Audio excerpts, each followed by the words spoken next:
Okay, so we will talk about just review until we're out of stuff, I guess. One thing actually I did find out today, so I guess I should remove this. Link list won't be on midterm 2 anymore. They're just going to be on midterm, like the final exam. So I'll take that off. Don't have to worry about linked lists. So it'll just be these five topics that we talked about since midterm 1. I think we talked about virtuals beforehand, but that got pushed back. So I guess we'll just go through these. So yeah, let's just talk about virtual functions first.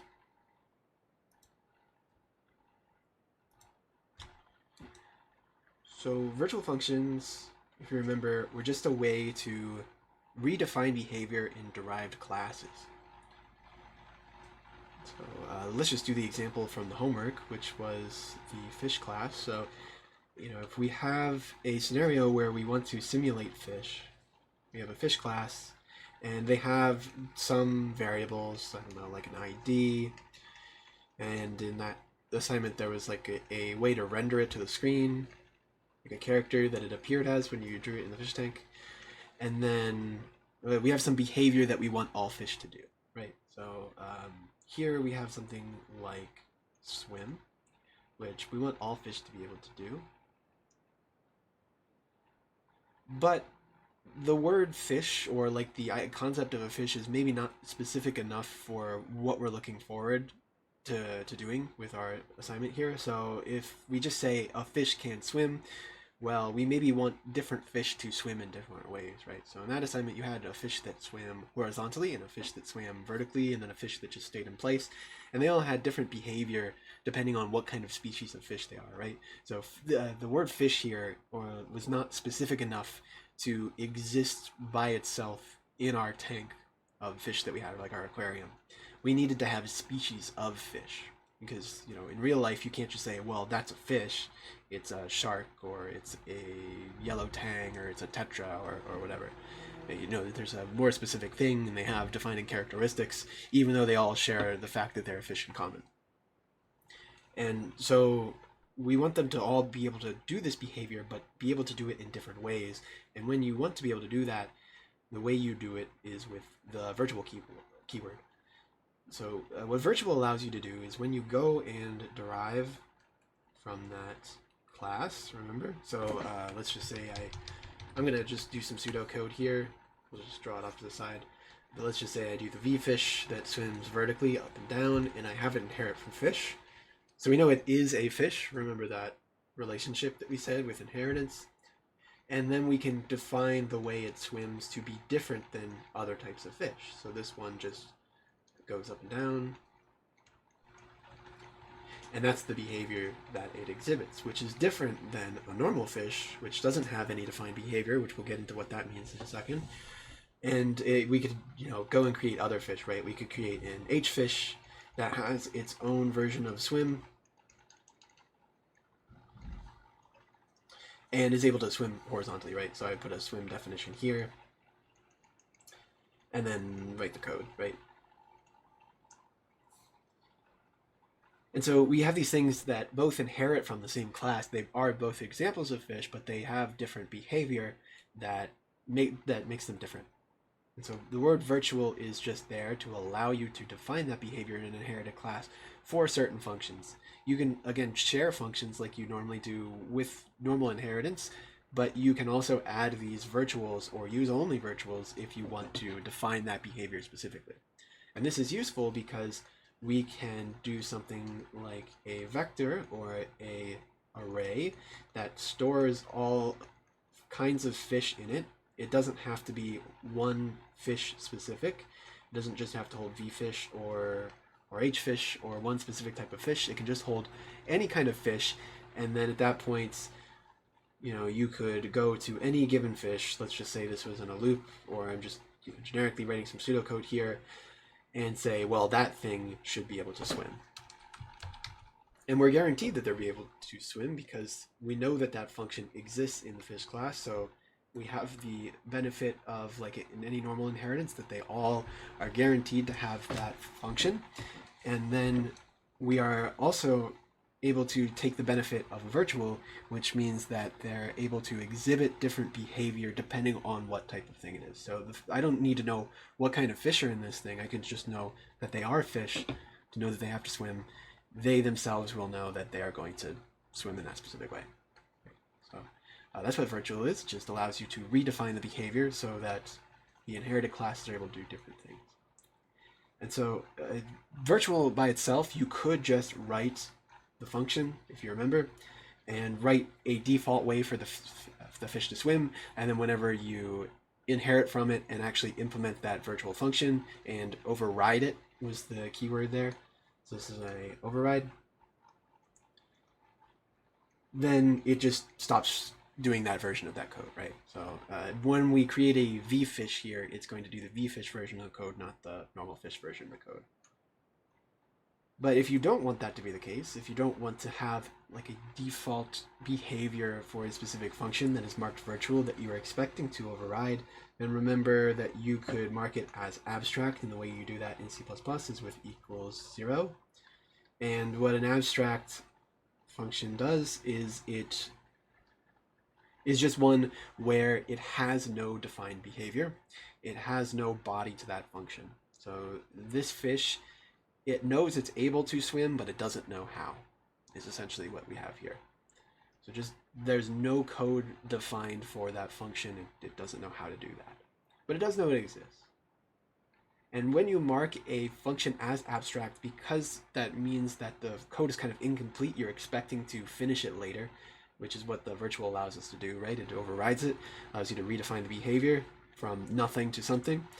Then you're not allowed to use anything that has an abstract function in it because it has undefined code. And because of that, if I was to make this 0, I can't go and do fish f in a function, just make a local or whatever, declared of that type, because, well, if I create this, I can't be guaranteed that it has all the code that it needs. It's abstract, so if we were to call swim on it, that would be. So any function or any class that contains abstract functions or inherits abstract functions that it doesn't override is in itself an abstract class. So fish here is an abstract class, and that means that it cannot be created, or instantiated is our technical term, right? I can never make an instance of just a fish class. And that kind of is good as far as like what we were reasoning through earlier, right? Where we said a fish is not specific enough. You want a species of fish rather than just a fish. And so now you can't just make a fish, you have to go more specific because this thing is abstract. And then the last thing that I just kind of mentioned offhand, but as a reminder, was if a class contains only abstract functions and no non-abstract functions, then it's called a pure abstract class.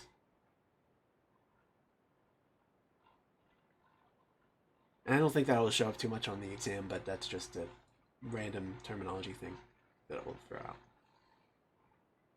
Okay, so that was our abstracts, functions, and classes. The other thing I wanted to mention that I don't think we talked about in detail was a virtual destructor. So you can make a class that is like has virtual functions in it, and then be able to, you know, downcast or whatever, so that it goes down, or I guess upcast rather. So for example, in that assignment, you had the vector fish pointer that held all of the pointers to the fish, which could have been an H fish or a V fish or a W fish. And so they could be specific versions of the fish, but we're able to store them all under the single fish moniker because that's just what refers to all of them, right? I think it was called something like fish list, but I'll just do something like this. And when we're done with this, we would want to go and delete it, let's just say. So we'd say delete tank sub 0, let's just say. Let's say I run some code, I put some fish into this tank, and then I go to delete tank sub 0. Now I realized there was one thing that was a little misleading about that assignment after I finished it, which was that This code is actually going to generate an error if we put things like an hfish into the tank. So if we had that hfish class again that inherits from fish, then it's not going to work, and at least not by default, and there's a reason why. And it has to do with the way the delete keyword works. It actually doesn't look at the type of the thing that you're actually calling it on. It refers to the type of the variable. So here, this is a vector full of fish, not hfish, not any specific type of fish, just generically fish. And because of that, when you go and do this here, this delete tank 0, it's going to delete a fish. And why that's important is because I might write a destructor here that does whatever. Let's say deallocates an array or something. It doesn't even have to do anything important, but just, you know, does a destructor stuff. And then I might go and write a destructor for this class as well. Maybe it has extra variables that require it to do something different in its destructor. Then this here will actually always call,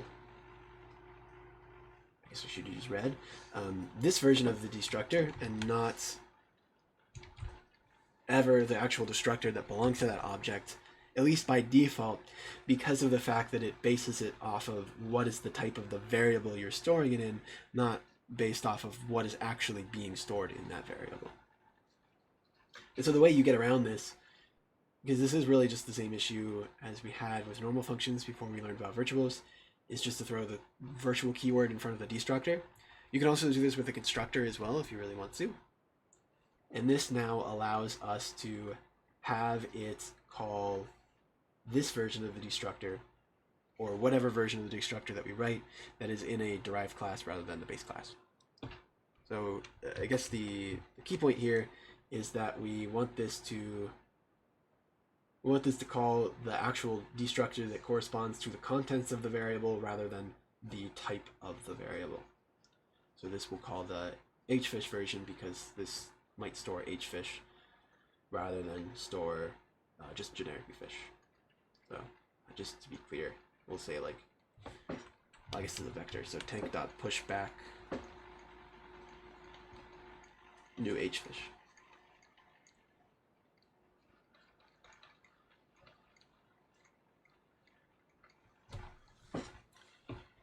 Right, so virtuals can also apply to destructors. They have the same behavior there, and we can hopefully see why that's useful. And the same thing goes for constructors. If you want to override the behavior of a constructor where it takes default parameters for some reason, you're using this upcasting strategy, then that would be useful there too. Any last questions on virtuals? I think that's everything before we move on.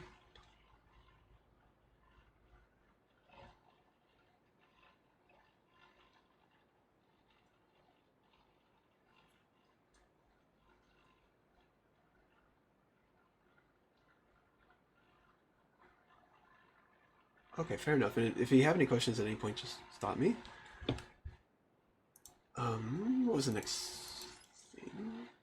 So I think the thing after virtual functions that we covered was operator overloading. And we did an example with that for just some math structures like vectors and matrices.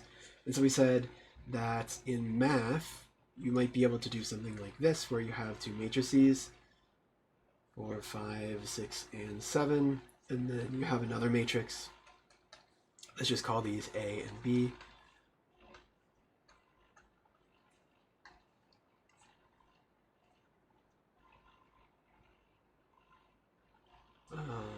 And yeah, we'll say this is like 8, 9, 10, 11, 12, 13. This is a 2 by 2 and a 3, or 2 by 3. And we said that in math, there's a way that you could just multiply these together, and it's implied that there's a specific way to multiply matrices when you multiply them.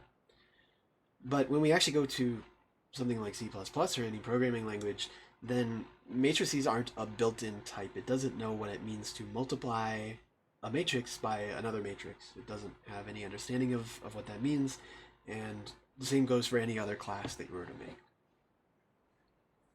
And so we were going to add behavior so that it can do this. It is able to recognize these operations. So it could say, oh, I can multiply a matrix by a matrix, or for instance, like a scalar by a matrix, and understand what that behavior actually means. Okay, so we have types that are not necessarily built in, or are some mixture of built-in and classes that we've actually defined. So here this is like an integer times a matrix, where this is like a primitive, it's something that exists in the language. And then this one's a matrix times a matrix, which are a defined class that we've written. And we can write an operator so that it actually just recognizes that, and we don't have to write a function. So just remember that we could always do this with just a normal function. So if I was writing this without operator overloading before we learned about that, then remember we could do something like this, where we mark something as, let's just say, public, and then we write our own function that's, we'll say static, since we just want to be able to multiply any two matrices, and it's a static matrix returning, I guess that should be capital, static matrix returning function called multiply or something like that. That takes two matrices and then does some code to multiply them, right? So M1 and M2. And then we would write the code that actually multiplies those. And this is totally fine. You could do this, right? This would accomplish the same thing as what we've discussed in math, where it just does the rows by columns. You could just write the code and call it multiply, and that's totally fine. And when we go and call something like that in, let's just say, main or any other function, matrix M1, M2, then I could do, well, I guess it was static, so I could do matrix multiply M1, M2, and then presumably this would go and call that function and do the multiplication and return some matrix, we'll just say M3, that is the result of multiplying these two things together. And this is fine, it looks okay, but sometimes you just, for the sake of readability, want to be able to write it in the same way that you would write it in math. So the goal of operator overloading was that we want to be able to write it this way instead of writing it that way. So these are both valid, but this just looks nicer, I guess.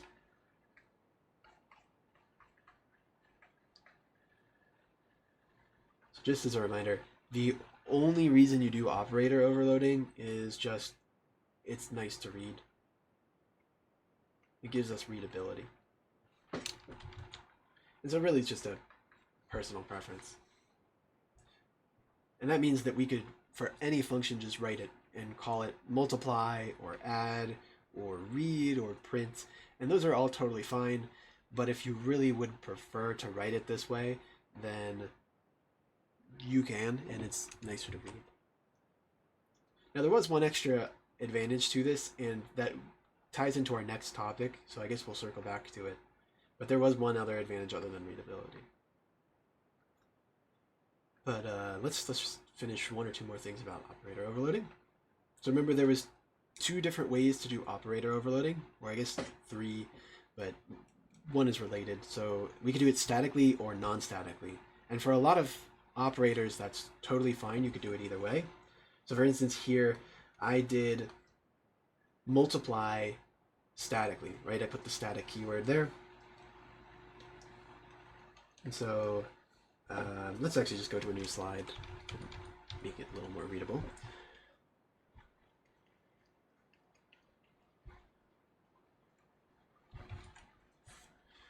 So we could do it statically or we could do it non-statically. And let's just say we're doing multiplication again. Then the static way would look exactly like what we just wrote. It would be static, and then it returns a matrix, and then it takes two matrices, I'm just, for the sake of space, not going to write the type, but it takes two matrices and then multiplies them together and returns it, right? So this is what our declaration would look like for that. If it was non-static, it would just not have the word static. I guess this does, sorry, I guess I should erase this a little bit. That looks like a constructor. We would write the word operator and then times and then the types. Again, I'll just shortcut it to M1, M2. And then if we were to write it non-statically, we just wouldn't put the word static in front of it. Matrix, and it would have the same name, called operator times, which is essentially, with operator overloading, if you remember, operator and then the operator that you want just kind of serves us the function name. It's like a small replacement in terms of just writing a normal function. And then the argument list, which would be only one matrix here. And so the difference between writing functions statically and non-statically, in the cases where you're actually able to, is just the number of arguments. So it is actually always 2. Whenever you multiply things, multiplication is a binary operator, right? As far as writing this down, in both cases, the way I would call it is I would just do m1 times m2. Right? And so this first one is, I think, pretty obvious as far as like where these get filled in. So m1 goes in for m1 and m2 goes in for m2. When you write something statically, at least something that's a binary operator, that is, it takes 2 arguments, then it's just going to go and fill them in the exact order that it is doing the operation in. However, when we go and do this one here, we actually rename our argument to other, just so that it's a little more clear. It actually takes 1 less argument than if we wrote it statically. And the reason it does that is because the right-hand side of the operator, whatever is the operand on the right, that one gets filled in as the sole parameter. It's the only one when you do it non-statically. And when you do it non-statically, then this one is considered to be the calling object. So it's kind of like this dot multiply by matrix 2.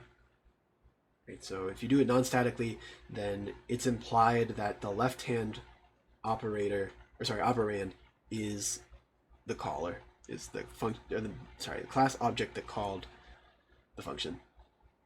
And so that's the difference between writing the 2 of those. Whether you want to write one or the other is kind of up to you. It's a matter of personal preference on things like multiplication or addition. But there are a few examples of things that have to be done non-statically, or things that have to be done statically. And so if we kind of look at a list of all the operators that we can overload, then we have things like plus, minus, times, divide, and modulo, and these are fine either way. You can do whatever you want with these. You can make them static or non-static. Doesn't really matter. There are some that are limited to being specifically non-static, which would be things like equal, equal, not equal, just equal, and then I think all the other relational operators like less than or equal to, greater than or equal to, less than, equal to, I think also require this. And these ones have to be done non-statically.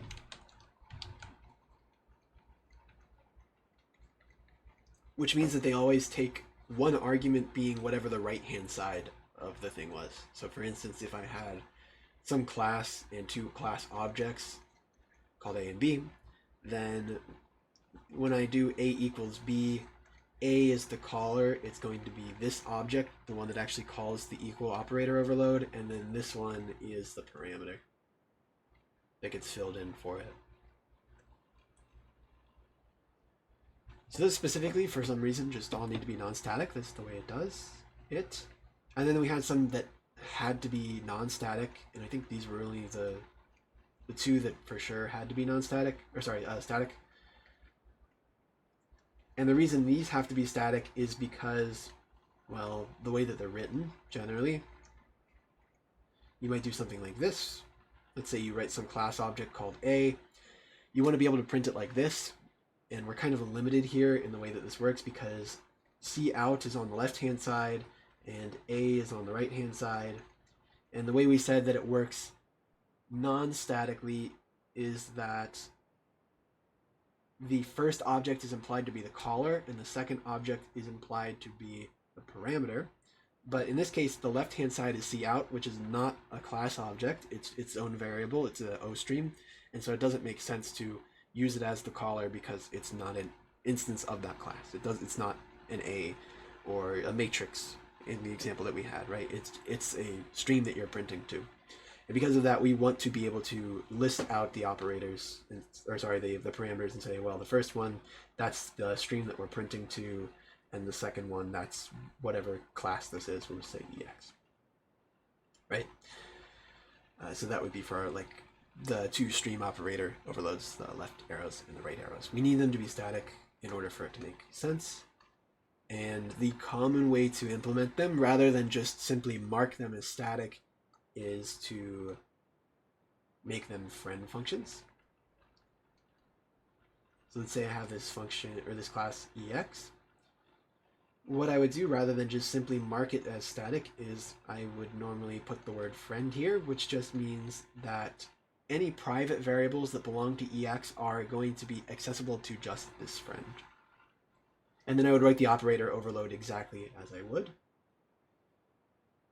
So that's the return type, I guess, first. So that's an OStream that it returns. And then the function name, which is operator. We'll just do this one, operator, this one, and then the arguments that it takes, which is that stuff, right?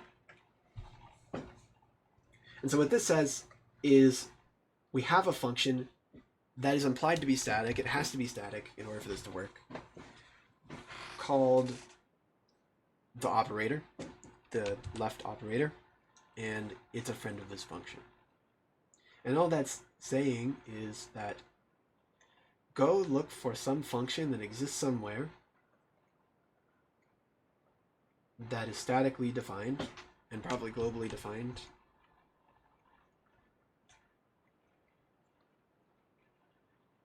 This that takes those two arguments and then has its definition here. And this guy is a friend.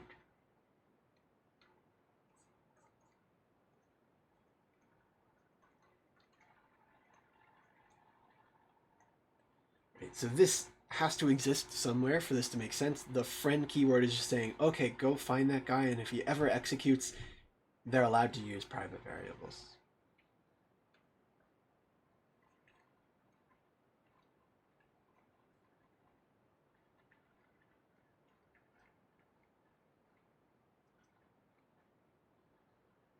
And that's all a friend function is it's just a normal static global function, like how you would have written in CS135, where you just write the function above main or below main or wherever, and it can be accessed anywhere, and it doesn't belong to any class. All we've said by putting the word friend in front of it is, hey, this function is our friend, it's allowed to use private variables, even though it's not a class member. Just, you know, you let the compiler know about it so that it's allowed to use it.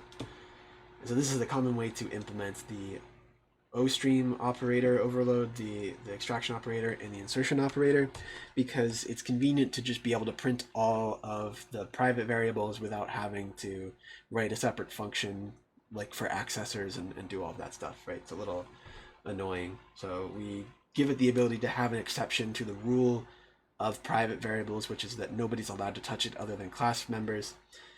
A friend is the one exception to that, where it's just, you know, this one specific function is now allowed to access privates.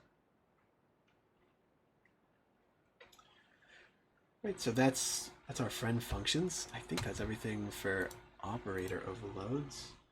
Friend functions, sorry for some non-static operators. Oh, actually, one last thing to mention. So we gave this list of operators that could be overloaded somewhere. I think it was this previous one.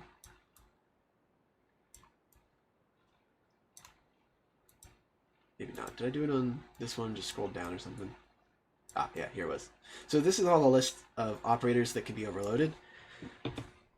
You can also do like times equal and divide equal and stuff like that as well. But this is generally the list of things that you can overload. There are some that you can't overload, and you can't define your own operators. So for instance, I can't define an operator called plus, let's just say, and name it that instead. If you want to do that, just make a function.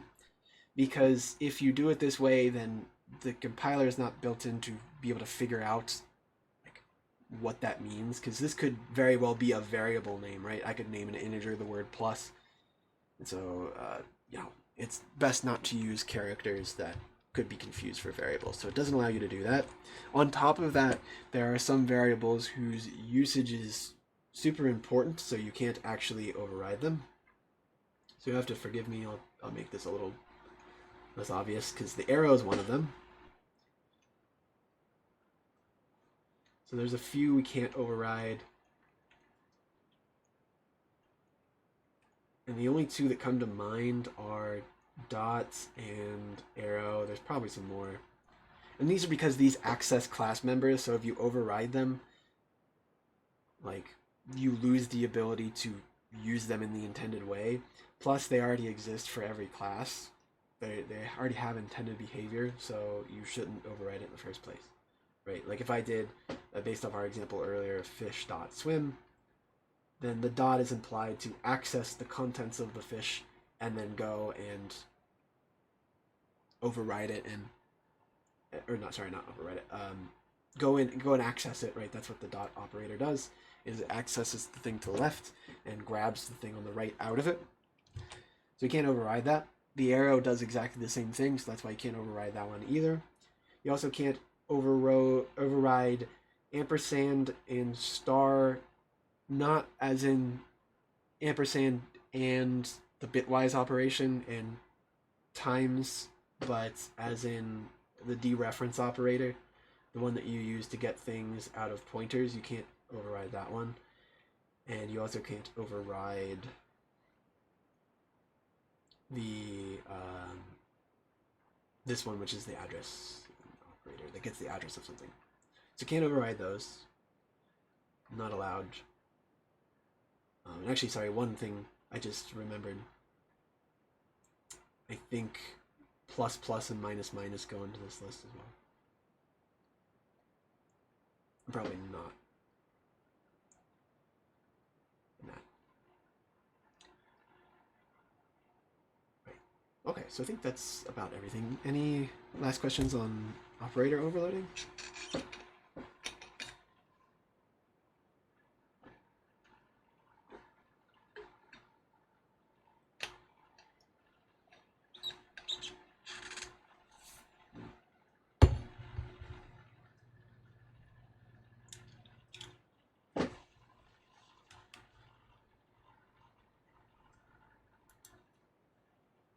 Okay, fair enough. So I think that's operator overloading. We have exception handling. I don't think there'll be a whole lot of questions on that, but just in case, we'll talk about it again. So an exception is just when something happens where the program can't proceed any further.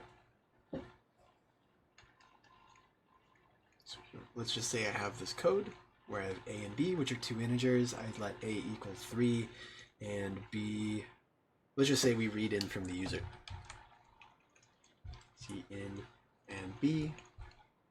And then, whatever reason I want to do this, where I see out the result of dividing a by b, then my program has a potential error here.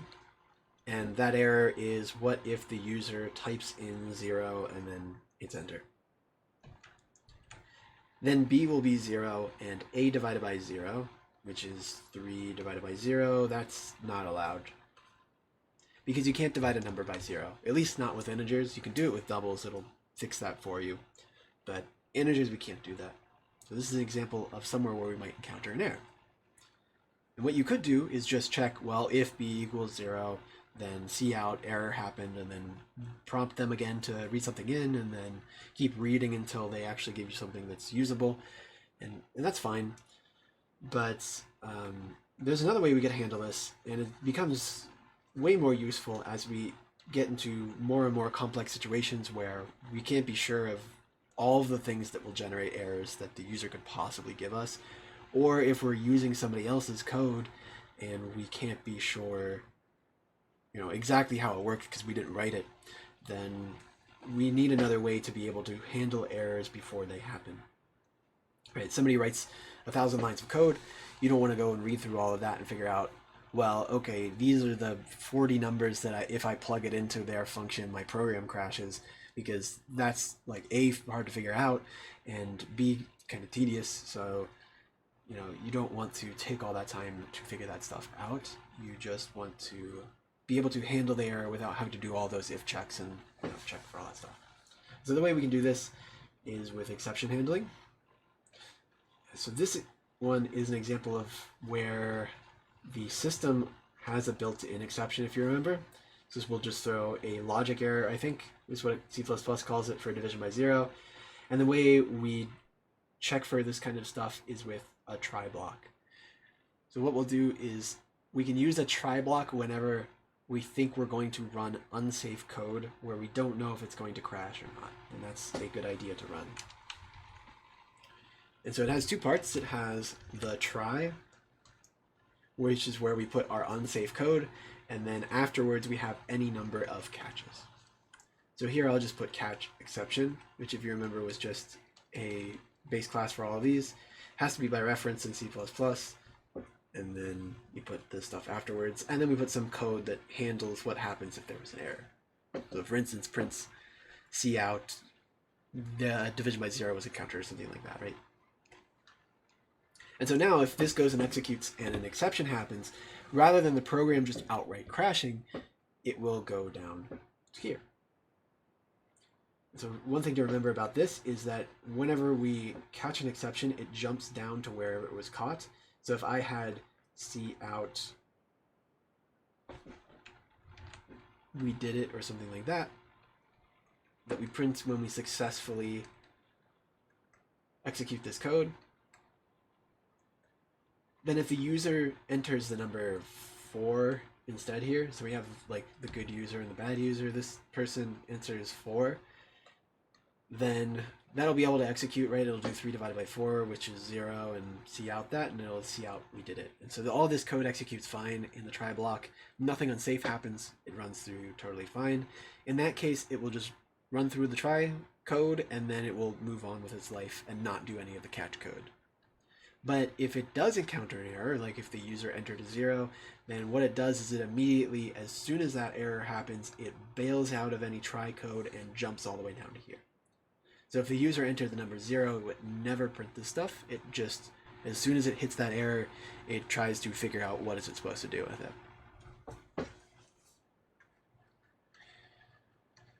Okay. So that was our general setup for a try catch. The other thing we had to note was the fact that we could catch multiple different kinds of exceptions. So consider this code here, where we try and then we call a function from somebody else's library. So somebody else has written, hundreds of functions that do all these neat things, and we call their function, and it's so complex that it could possibly have a bunch of different kinds of errors. And we have the ability to catch different kinds of errors depending on different situations. So for instance, if this was like an array, something similar to it, then we might catch an out of range exception and do code for that. And then we might do another catch after that, or just exceptions in general.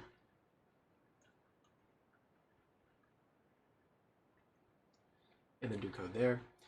And remember, we can put as many as many catches as we want after a try that represent what kind of exceptions could be thrown. So if they wrote foo and they throw a bad allocation error here,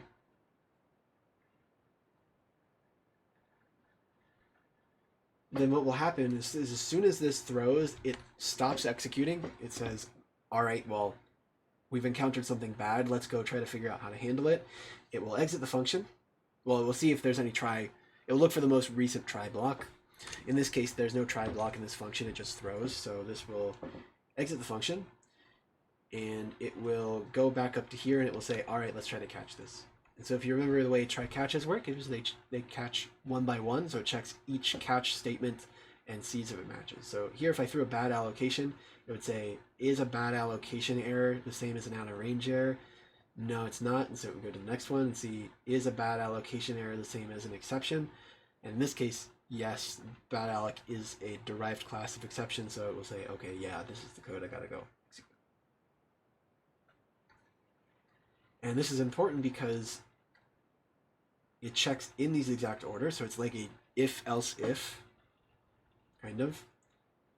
So if I put something that was more specific here, like catching a bad allocation, then just remember this will never ever actually execute this code. This never happens. Because all bad allocations are exceptions. So because of the fact that it checks it in order, it will always stop here before it ever goes down and checks this thing. Meaning the order that you put these in is always important, at least if they share something in common, and it's like an else if in that regard. So the general rule is that you put things that are more specific up higher and things that are less specific down lower. So I'd probably want to flip these, put the bad allocation above the exception if I want the bad allocation to ever execute. So generally, more specific classes, things that are further down on some class hierarchy tree, and then the less specific things go down lower. That way we can actually do something with it. So just two last things to mention about this is that, remember, again, I think I briefly mentioned it offhand, but if you ever just want to catch everything, then in C++ that is catch ... and this will just catch literally anything that's thrown. It will go and catch it and handle it, regardless of what type of exception it is. And then remember, I don't know where everything just went. Oh well, I guess we'll do that. That you can throw things that are not exceptions in C++. So you have the ability to throw like integers or strings, which I think assignment 7 wants you to do. It wants you to throw like a car or a star, which is a string. And that's allowed. I think that's a little weird. I'm not a huge fan of that behavior, but C++ allows it, so just be aware that it's there. One other thing to mention is that if you throw an exception or anything that's derived from an exception that at least has a constructor to implement this, is you can give it a string that will be printed to the screen if the error is not handled. So if this exception gets thrown and there's no try block that it's thrown in, when it crashes, it will print this specific error message that you wrote if you throw that into the constructor of the exception that you're making. And if you want to access this after you actually catch it, then you can do that as well. If you want to still print the error message, which is good for debugging purposes, because you might still handle the error with a try catch just to stop it from crashing the program, but you still want to see the error message because maybe it's important to you to see it so that you can figure out what's wrong with your program, then you can do that using whatever you named the exception in the catch block. So here I called the variable e, and you do e dot what, and that will just go grab the string that you used to construct it with. So just there to be helpful, I guess. Any last questions on exceptions?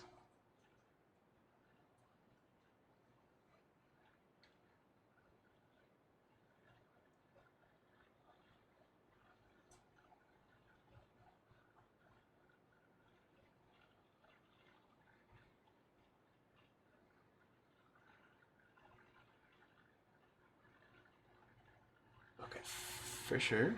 I guess we'll move on to the next one, which was templates, I think. So templates, if you remember, just a way to be able to reuse code.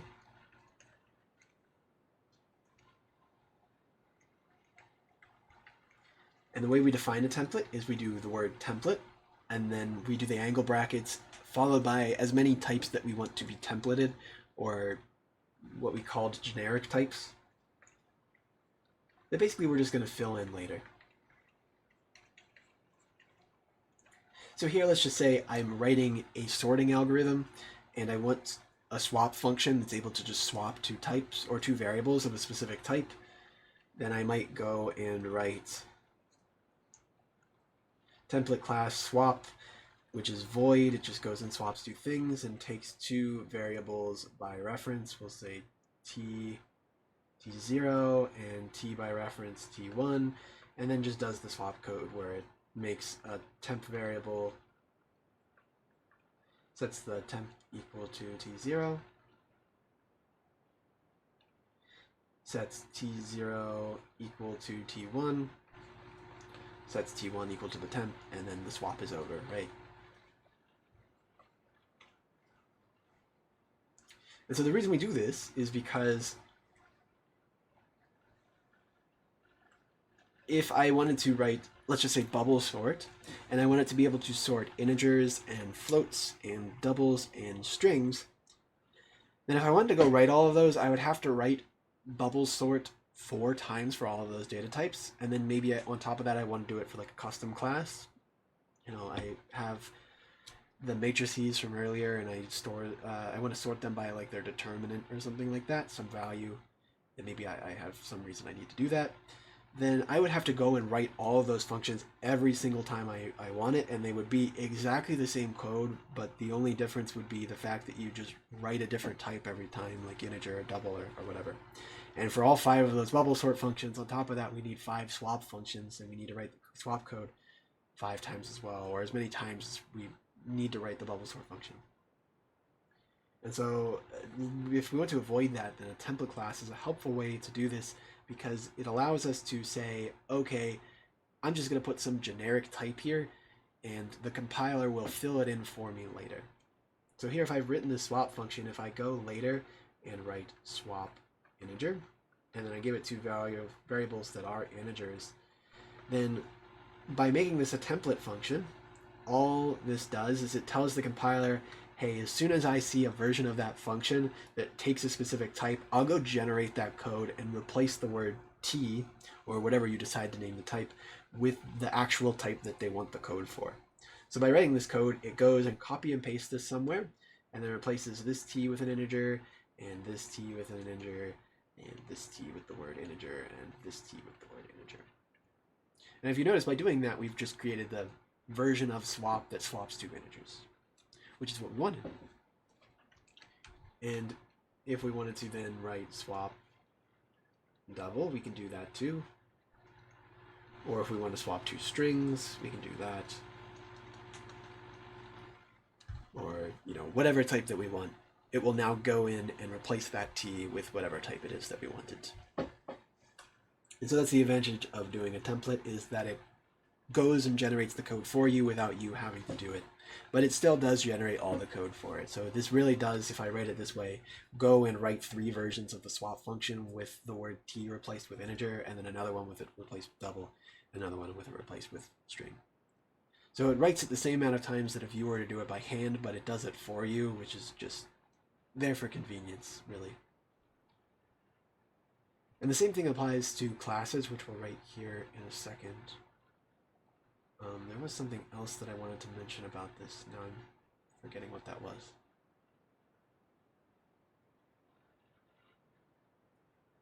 I suppose we'll come back to it. So for classes, we have the ability to do the same thing. We can write a template class.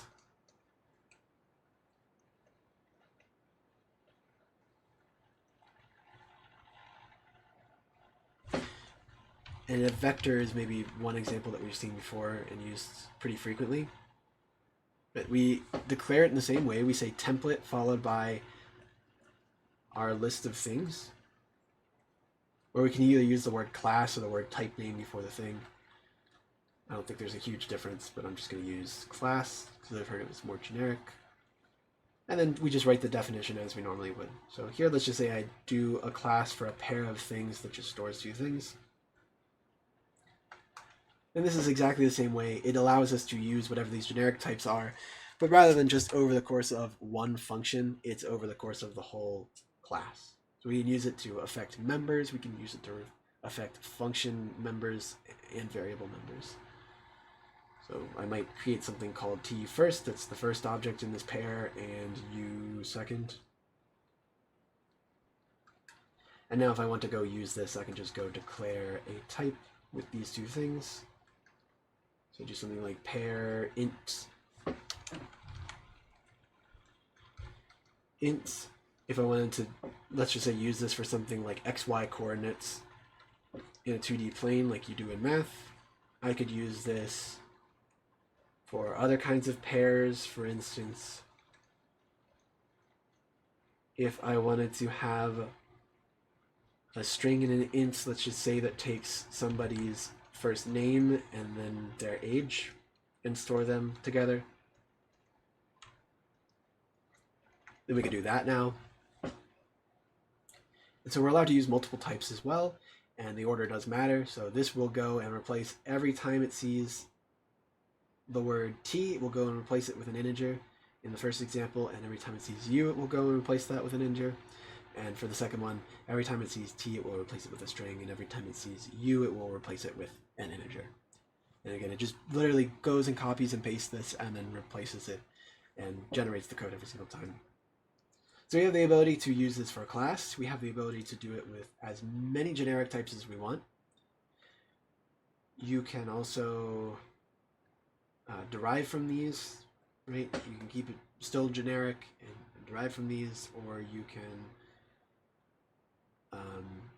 make it a specific version of it. Like for instance, if I wanted to make a derived version of this here that represents like a position in 2D space, I could go and make a class called position that specifically inherits from pair int. That's totally fine.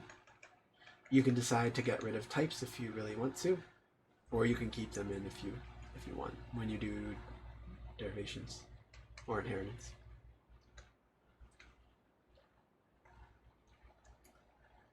Sorry, and I just remember the last thing I wanted to talk about these. So let's say, just to end it off, we were writing that template function for bubble sort again.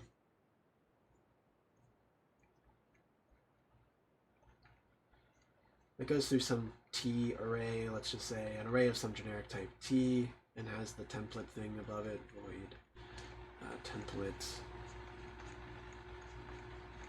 class t.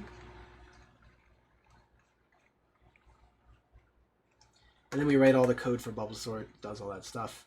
And then we get to the line where it says if r sub j is greater than r sub j plus 1.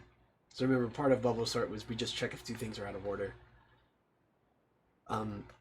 One thing we have to consider when writing template classes is the fact that we don't, templates in general, is that we don't know what that generic type is going to be until somebody actually goes and fills it in. So if somebody wanted to do bubble sort on, for instance, that matrix class that we had earlier, then they're allowed to call that. They can go and put the thing in the square braces saying, oh, I want to sort a matrix, but it's not going to work. And the reason why is because of something like this. So consider if T was of a matrix type. So it goes and filled this in with a matrix. And so it has an array of all these matrices. Then this is like a matrix compared to another matrix, right? One matrix compared to another. And even in math, that's not really something that's clear. And especially for the compiler, it doesn't know what that means because, well, it doesn't know what operators mean by default for class operators. And that's why we use operator overloading in general. So if you ever want to use a custom class as a parameter to a template, then you're going to need to override any, or sorry, not override, overload any operators that are associated with that template of class or function. In this case, we know in advance that bubble sort needs to do some comparison, so you might go and implement an operator overload for greater than or less than or greater than or equal to or less than or equal to, like all the comparison ones. And so sometimes when you're writing these template classes, if you expect to use a common operator that would normally just work inherently for like an integer or a string or a double, like this here, right? Bubble sort works totally fine if I just put an int or double, or a string, like it knows how to sort those things just inherently, then you're going to need to write an operator overload for that class as well. So this is kind of where these two things tie together, is you might need to write an operator overload for some generic types or for some templated classes or functions. Right, so just two other things kind of offhand about this, just more abstractly. Remember that polymorphism is just a word that means, takes on many forms, so this means many and this means form. And it's a very broad term in computer science. It just refers to the fact that we can have data take on many forms.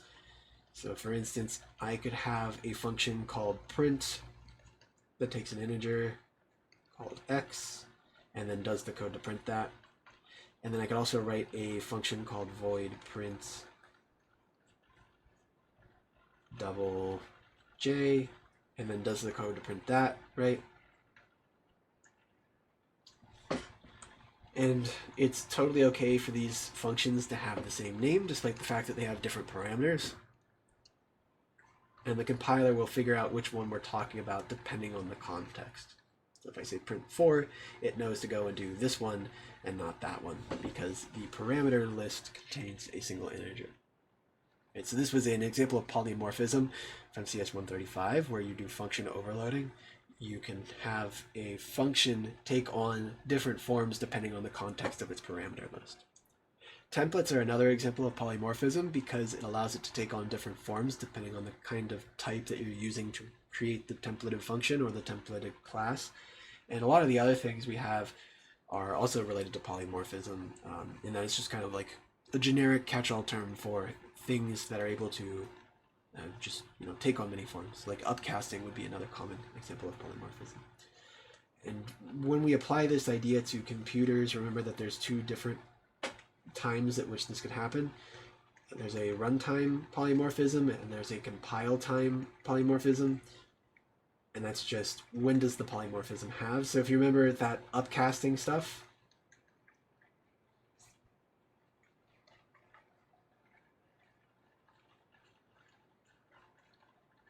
if we do compile time with upcasting, that's an example. Or I'm sorry, whoops, I put this backwards. This is at runtime. This happens. I'll do an example of compile time. Sorry about that. Compile and runtime is, it can't know about this type until it actually goes and executes the program. So it actually needs to go and make this vfish object before it's able to do the polymorphism of like changing the type and doing the casting, right? So that stuff happens when you actually run the program. The compile time polymorphism is stuff where the data transformation happens. These lines are just not going to be parallel. When you actually do the compilation process, and the common example of that is a template. And if you remember, this kind of ties into what we were saying. The compiler goes and copy and pastes all the code and just fills in the types for you. And so the polymorphism that happens when the compiler does its stuff. Whereas the other stuff, like this upcasting here, that happens when you actually run the program. The compiler might know what the type of this thing is and can do checks on that, but it can't verify 100% all the stuff you're going to do with that specific object and that they're all valid until it actually runs the program. So yeah, there's two different points at which we can define polymorphism to happen. And these ones are nice because they can all be handled ahead of running the program. Therefore, you can get them out of the way before you give it to a user to run your program. And then this stuff can potentially slow down your program because it's extra checks that are in place. And then I think there was one last thing about templates that I wanted to mention. I was just remembering. It was something super simple.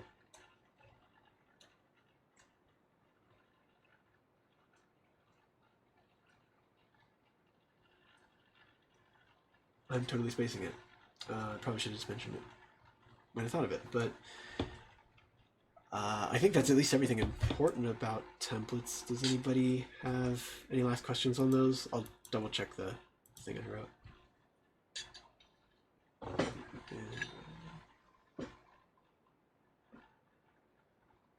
Oh, I remember what it was. It was really simple. It's just, especially for the test, remember that the only two things you can apply templates to are functions and classes.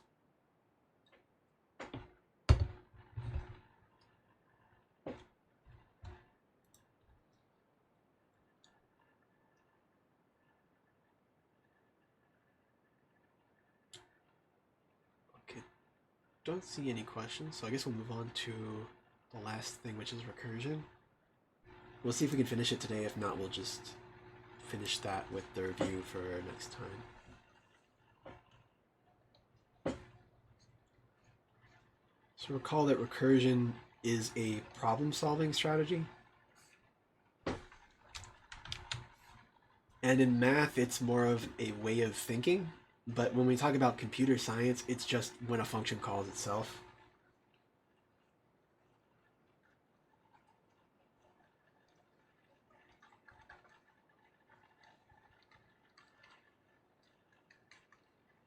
That's all it means.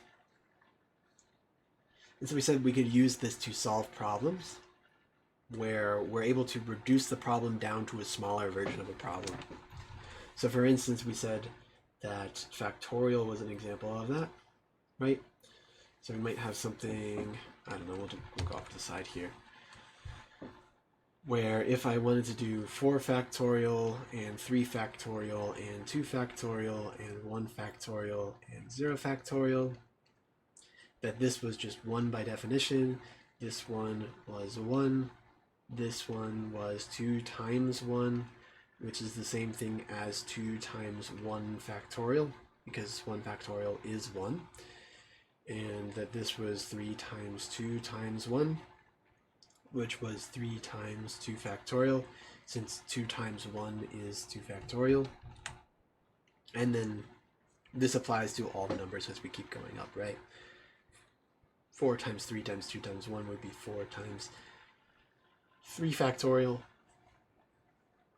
because we have 4 times 3 times 2 times 1, which is what 3 factorial was. And so just generically, we said we could write this as n equals n times dot dot dot to 2 times 1, and it just goes down over time, and this can be represented recursively as n times n minus 1 factorial, where n is the current number that we're trying to figure out, and then we know the solution to the problem n minus 1, where n minus 1 is a smaller number than n. We can find the factorial of that. So we said, we did an example with this, where we wrote, let's just say integer factorial, I took a parameter, int n,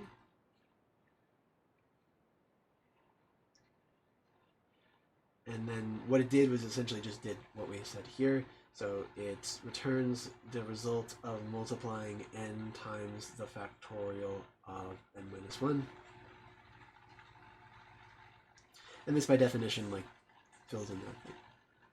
But we have an issue with this, right? Which was that we don't have a stopping point. So this will go, for instance, if I plug in 4, it will go and call 3 factorial. 3 factorial will go and do 2 factorial. 2 factorial will go and do 1 factorial. And then this doesn't really have like a defined stopping point, right? So we would plug in 1 for n, and then we would go and plug in 0, because that's 1 minus 1. And it would keep going forever and just do factorial forever, until it finally Stack Overflows and the program crashes.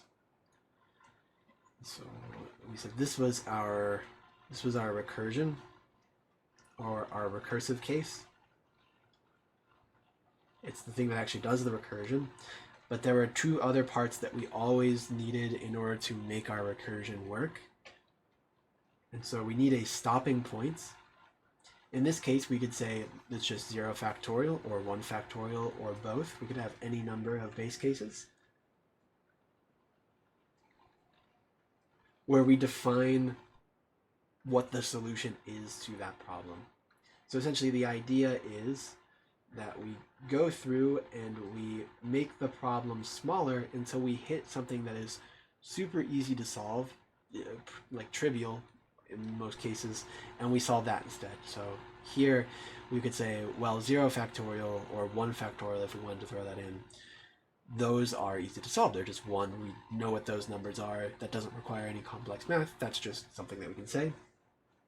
And the point of the recursive case is to keep using smaller and smaller versions or simpler and simpler versions of the problem until we get to a point where it's trivial enough to solve, like the base case.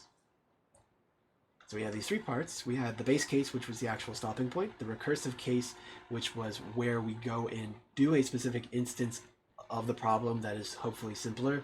And then we had an extra thing that actually approached the base case, which was our reduction operation. So here, by subtracting by 1, we're always going to be decreasing the number that we have from 4 to 3 to 2 to 1 until we finally hit our base case of 0. And we know that that works for any numbers. If you keep subtracting by 1, you'll eventually hit 0, assuming that the number is positive.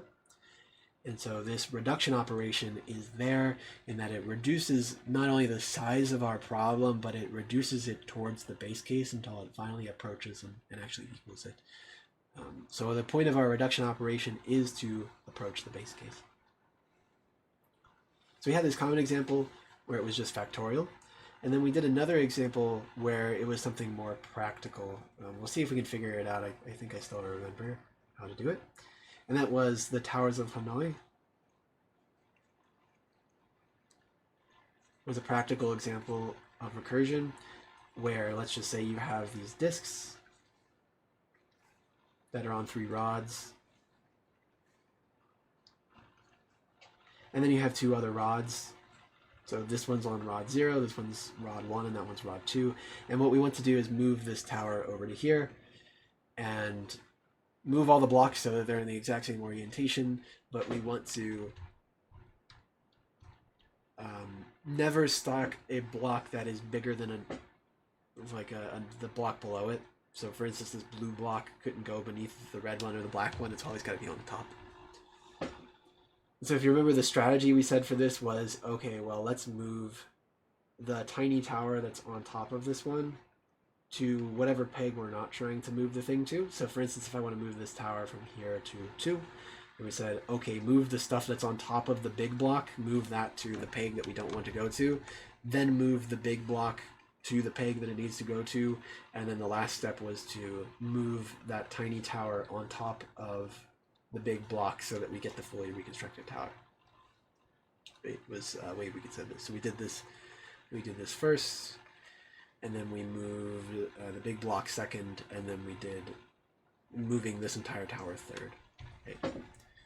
And so while moving the tiny tower, this like 2-part, is not trivial, it's not necessarily always easy because it's just a tower, right?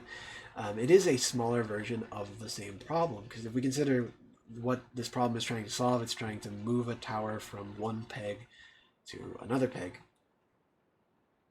And when we move just 2 blocks to the first peg, then that's a smaller version of the problem. It's trying to move less blocks, but just to a different peg. And so we said generically that we could write like a function here. I'll do a simple version of it. It might not be complete, but void that did the Towers of Hanoi. We'll just say Towers of Hanoi, and it took them and it had the source. I guess I need to write this on a different row. It had the source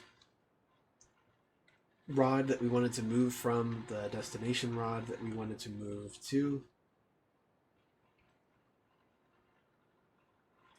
and then it had the number of disks that were in the thing that we wanted to do.